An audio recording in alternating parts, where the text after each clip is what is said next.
that you can't shout fire in a crowded theater. Everyone knows that, right? My concern in this country is that often the trajectory between politics, policy, and law is fractured. It's what I call catanomics, right? Normally in societies that are, matured in these matters, we identify problems through politics. We will talk about it, complain, there's agitation, there's whatever. And then people that are less prone to passion, less driven by sentiment, less moved by the fashion, those people deliberate on policy. And then when policy is in place and it's being tested and we have a sense of what we are trying to do as a society and it's crystallized, then you have law. We tend to mix it up all the time. Start with the law, then we are not able to enforce the law, then we try to develop a policies context, and then the policy is a mess, and then we come back to politics. That confusion of the trajectory between politics to policy and then finally to law is one of our biggest problems. Let me explain this in this context of harmful speech. Harmful speech is a spectrum. We have speech, for instance, that is hate speech. Hate speech is not the same as any other kind of harmful speech. It must be focused on a particularly identifiable group. It must be geared towards discrimination of that group. So a group could be gender-based, it could be racially based, it could be ethnic-based, etc.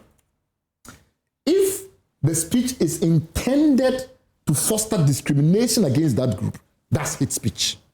And that's not whether it's true, whether what you say is true. If you are basically speaking in such a manner that people feel that Gas, Ewes, Asantes, white people, or whatever are deserving of discrimination, you are doing hate speech. That's not the same thing as incitement. That's true. Where you are trying to, in effect, provoke violent expression. You are trying to do things that will get people to act in ways that are violent and for which often there are national security implications, and therefore the police must be up and doing, because if they don't act quickly, something could degenerate. But speech that incites violence, stirs ethnic or religious animosity and tension, or threatens public peace is hate speech. Not necessarily. Hate speech is only if there's identifiable groups that you are targeting. When it comes to incitement, it's another set of issues. Often also, incitement is very transitory. We can just remove you, stop you from saying what you are saying, and diffuse the situation, and things are fine. It's not all the time that incitement lives on. Hate speech often lives on. You go on radio and you systematically dehumanize Ga people consistently over time. It doesn't matter that what you did dissipates. It lives on in the subconscious of people, and that has an effect. There is defamation, which has nothing to do with groups, and nothing to do necessarily with national harmony and cohesion. It was personal reputational issues. That's right. There is harassment, verbal harassment, which often does not necessarily require proof that that person has been harmed in any substantial way. But if that harassment creates conditions in which the person feels as if, they cannot continue to operate as they would ordinarily operate, then you are still harassing them and they have issues. Here's my concern.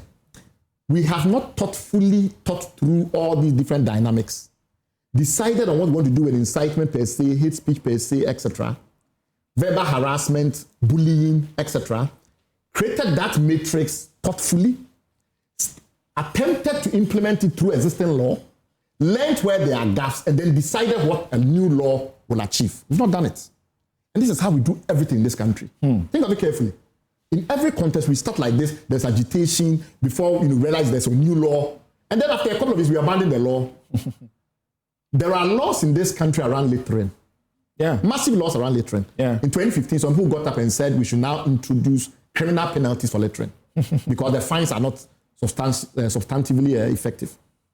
What have we done with the existing laws on municipal bylaws, Public Health Act, etc., etc.? That's right. To get us to the position where you can introduce criminal penalties for littering. And I think we have to start reordering the way we organize public affairs in this country very carefully. Start with clarity around policy.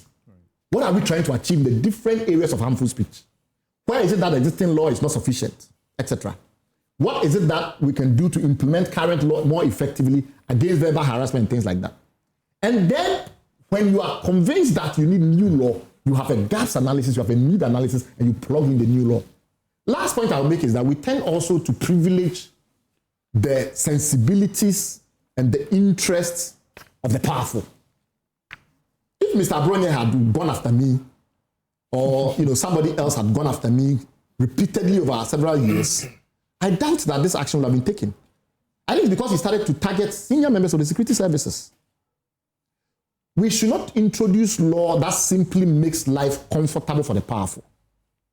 We have to create laws that target the majority. In this country, the biggest problem we have in the area of harmful speech is not the occasional incitement or whatever. We don't have that much of that. What we do have is a huge problem with verbal harassment, with bullying, cyberbullying, etc. And how we deal with that is going to be very difficult because even in countries that have a traditional tendency to look at these things in much greater detail, they are struggling to handle cyberbullying. Last point I'll make is, I think the president was overly focused on law enforcement when he talked about, National Signals Bureau and things like that, right? But a lot of these instances, you cannot use law enforcement primarily to discharge the obligation. Mass cyberbullying. Is National Signals Bureau going to start tracking everyone who abuses people with anonymous accounts on Facebook? Not possible. So in those circumstances, you have to think about moderation. And is it moderation done by Ghana? No, it has to be moderation done by the platforms. And there are countries that are at the forefront of how to handle that kind of moderation. Some have gone to the extreme, like China and the rest, where your comment will just disappear. Maybe that's not where we want to go. We want the kind of moderation that is balanced. But we have to do it in an open manner.